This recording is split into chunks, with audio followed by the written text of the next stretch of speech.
Brothers and sisters, Brother Shabazz here again.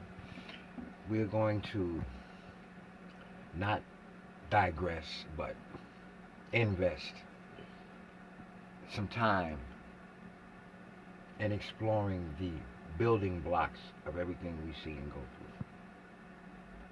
We're going to use mathematics to explain and keep simple how things are being used.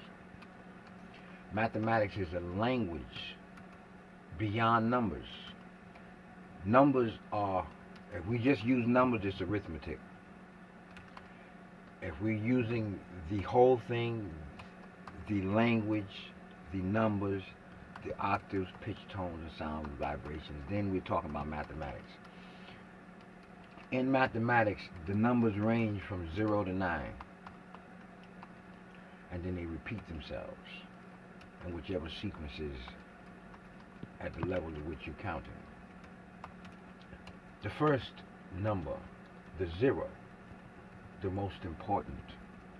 Though in school you're taught the 0 means nothing, but I'm quite sure all of you who have bank accounts would like to have them zeros at the end of your bank account. And if the 0 means nothing, why do you want it at the end of your bank account? Because the 0 is everything. You can get, the only way you can get off single digits is with the 0. It takes the 0 to go from tens, hundreds, thousands, tens of thousands, hundreds of thousands, millions, billions, trillions, zillions, quintillions, sextillions, and so forth. You can't get to this without the 0. The 0 starts the scale and it ends the scale. The 0 is the 360-degree circle or symbol. It represents completion, neither a beginning nor an ending. It's continuous. And within that continuation, there is no stutter, there is no break off. It's all one. In that oneness, everything gets done. When we segment the numbers, separate the numbers, now we get into problems. 1 coming out of the 0 is the 0 turned sideways. You turn the 0 sideways, you just see the bar or the outer perimeter. The 1 represents expression. That expression is that whole thing finally showing itself. But in showing itself, it has to have someone or something to show itself to. So it requires another. This is the 2. The 1 is the knowledge. You know you're doing this. But in order to understand that what you're doing is necessary, you need a partner or someone that can objectively and truthfully give you feedback about it. You don't need the yes man or the yes woman. You don't need the idiot to sit there and say, I understand what you're saying, and then when you say, well, what was I saying? You can't really get an explanation. The 2 is the wisdom, the ability to apply the knowledge that you have. But in applying the knowledge, application produces something. So if you take a knowledge and a wisdom and you put it to work, it produces an understanding. Now you know how it works, why you even started to do it in the first place. Once you set that perimeter of a knowledge, of knowing, a wisdom, now you have an understanding. That understanding is the criteria for you to have a way of doing a particular. That's your culture. Your culture is the way in which you do what you do. Once the culture or the way of doing it is established, you consistently do this way, and you will always get this same result. If you do it the same way you understand it to be done. If you digress or add to and or take away from, you've done something else. So don't expect to get the same result. You only get the same result when you do it the same way, which means you have to have the same conditions. You have to have the same thought process. So now we're going to back up for a second. The first thought or the first idea in the universe was a thought that was projected from a mind. The mind or man has always existed. That first thought that was propelled or thought about produced the first law of the universe. The first law of the universe is motion. Once an idea is thought about, it's put into motion or put into activity. That motion means that it's covering a distance. It's taking place. Now time is being involved. When you propel that thought travels, because mathematics calculates all things. So that thought is traveling at a terrific rate of speed of 24 billion miles per second. There is not a computer or anything in this universe of existence that travels at that speed. While traveling at that speed, that motion starts to produce an energy that causes the anatomic structure to become heated up. It's creating a heat while it's in this motion. It's not stopping to do this, create this heat. All of this is a continuous process. This is one thing taking place, but it's broke down in segments so that you can understand the structure of whatever it is you're doing. Everything in life is based on these principles. When that heat is produced, that heat itself, after a moment, it becomes light.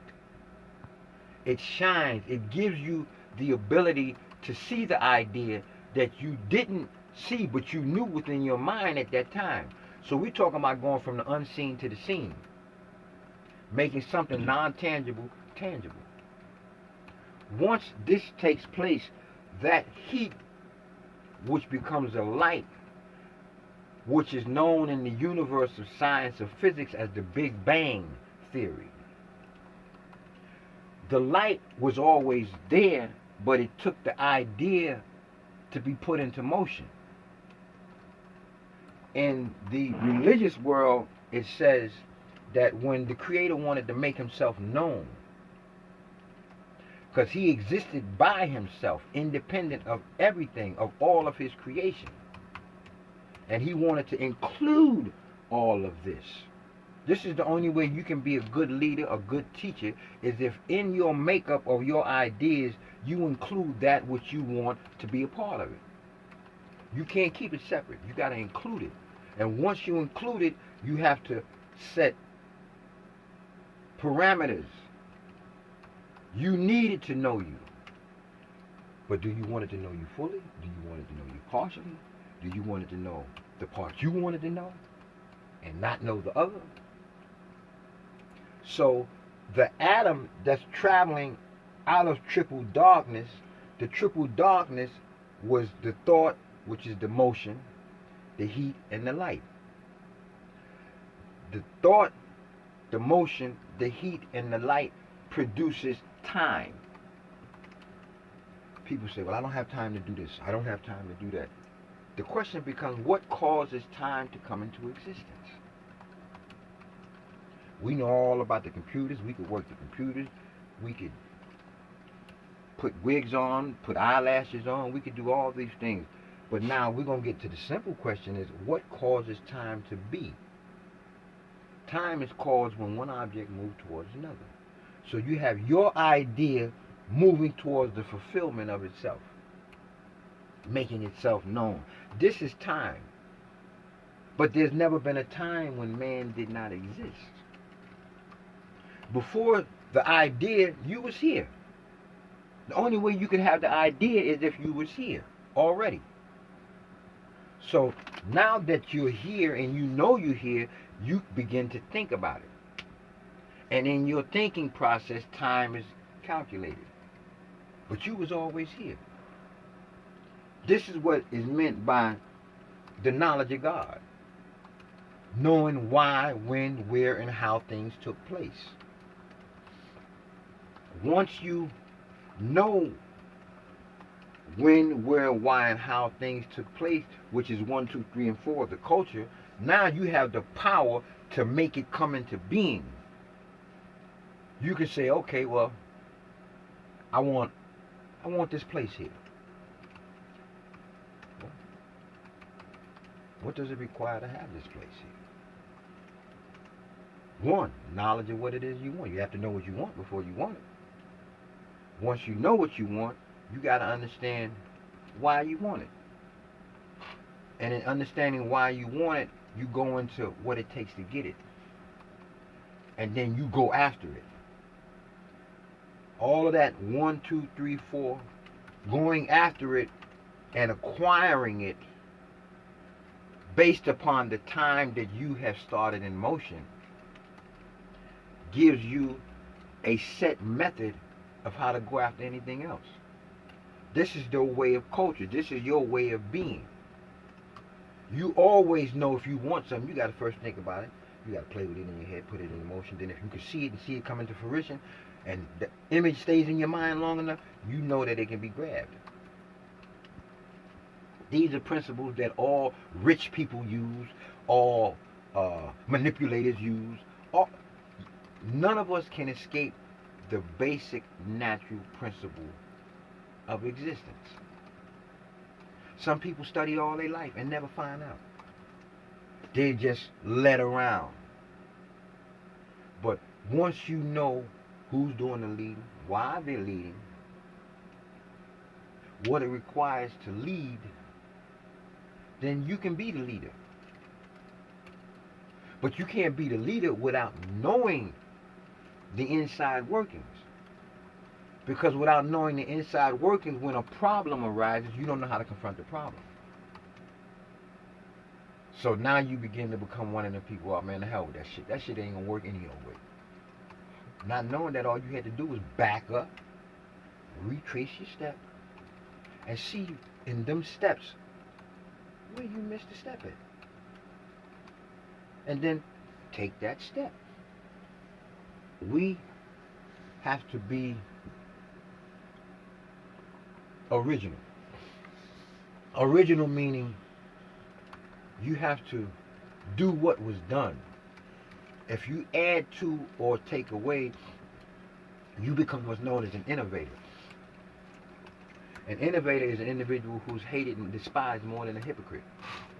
Because you knew the truth and took the truth and flipped it for your own gain and benefit. You didn't put it out there so that the people could get it. You could deny it if you choose to, but I've given it to you. You said the hell with that nigga. He don't need to know shit. Let me just keep this nigga on this string. Your name is Billy Goat. I'm Geppetto. You're Pinocchio. But the people had to realize that Pinocchio woke the fuck up and got off them strings. Once you have that culture, that way of doing something, now you have power. With that power, you can empower others. But without the power, you can't empower them. You can only be a figurehead. But you want to be more than a figurehead. Because figureheads are looked at and then stepped upon. Because they figure if he could do it, I could do it. But if you're not doing it the way he did it, you're not going to get the same result. So each one has to use the same protocol that his predecessor uses if he wants to be successful in that particular area. Once you have that success, now you know what it requires to be you. And in being you, you deal in equality with others. But everything is not equal. Most things are not equal. They're just relative to each other. A man and a woman are relative. We can never be equal. I'm not having a baby come out of me between my legs in a clock. I produced it, but there had to be an incubation place. There had to be some place for you to put your idea. Just like that triple darkness, where that thought came from, you got to take that thought, which is the semen, traveling up your spine at 57 miles an hour, down and out into that womb. 5 billion sperm cells fighting all of that acid in that vagina, who is the guardian, the centurion guardians, to kill it. And out of the 5 billion sperm cells, one make it. This one dude that made it was the chosen one. Because if you ever ran a race, if you got 5 billion niggas in front of you, 4,499,999,999, and you happen to get past all them niggas and make it to the front, you had to be the chosen one. Mathematics don't lie. We put all these other ones in front of you so that you can make it. Not so that we can hold you up. But we know that by yourself, individually, one, with just knowledge, but no wisdom, understanding, culture, and power, you're not going to make it. But with all of those things put together, shit, you home free.